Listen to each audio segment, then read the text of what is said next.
Hi, I'm camping in Texas in July, and you can tell I'm growing a little bit of a beard. I thought it might be appropriate to record some sessions on a very hairy set of topics to go along with how I look here. These topics deal with data-effective joins and with reclassification problems, and these problems are not very easy to solve. Let's see if I can help make them a bit more understandable. We've talked a lot about assigning attributes to maintain balances, and in a theoretical way you could take all of the attributes that describe any balance and you could just stick them on to the balance. You could stick customer names, addresses, the states they live in, the credit ratings, everything about customers, everything about vendors, the kind of vendor that they are, all those attributes could be stuck onto each transaction. Now that becomes, as we talked about in join processing, becomes a bit inefficient for storage purposes because we're repeating the data over and over and over again on many different balances. And so if we make a change to any one of those things, we've got to go update all of those things. So storage and update processes become complex when we do that. So we don't do that. No one's suggesting we ever do that. But if we were to do that, then we've got a little bit of a problem in that when one of those things changes, for example, the owning department for a customer. Let's say that the owning department is assigned onto each customer balance.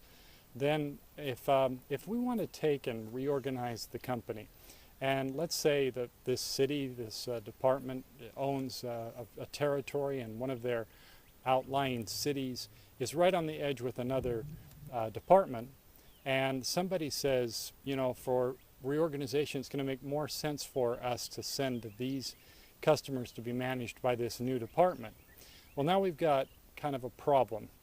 If we've assigned the department number to the balances to maintain the balances by that department, because we report customer and other sorts of balances by departments quite frequently, then what do we do when we make a change?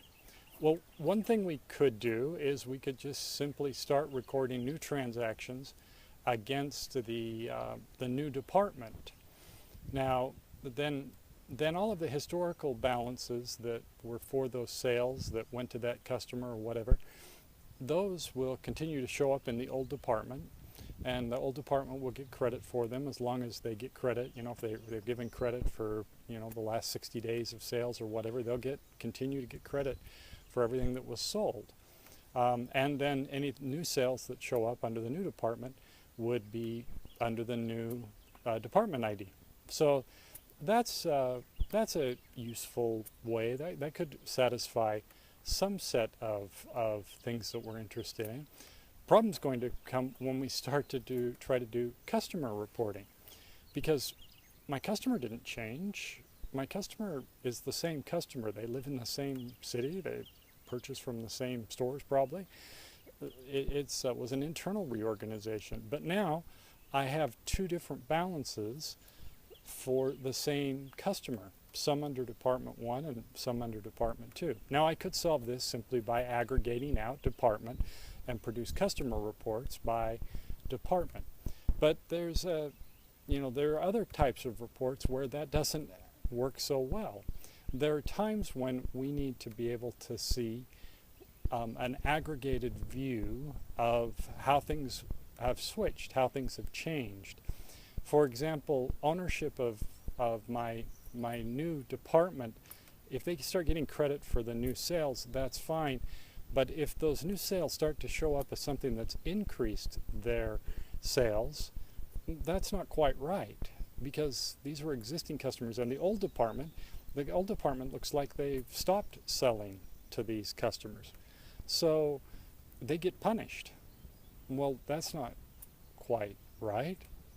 These customers just continue to exist, and neither department did anything.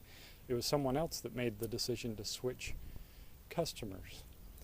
This problem of assigning attributes to balances creates a problem of possible reclassification when those attributes change in some way. So we're going to talk in the next few episodes about the implications of that and how that might be handled and the complexities that come along with those kinds of problems. We'll talk about a couple of different ways that you can manage it. You can have a switch view, that things just change. That's kind of what I've described already. You can have a recast view, where you change and switch everything over, or you can have a reclass view. And data-effective processing, data-effective joins are essential for us to be able to do these kinds of things over time without having to make new master files. So we'll talk about that in the next few episodes of Conversations with Kip.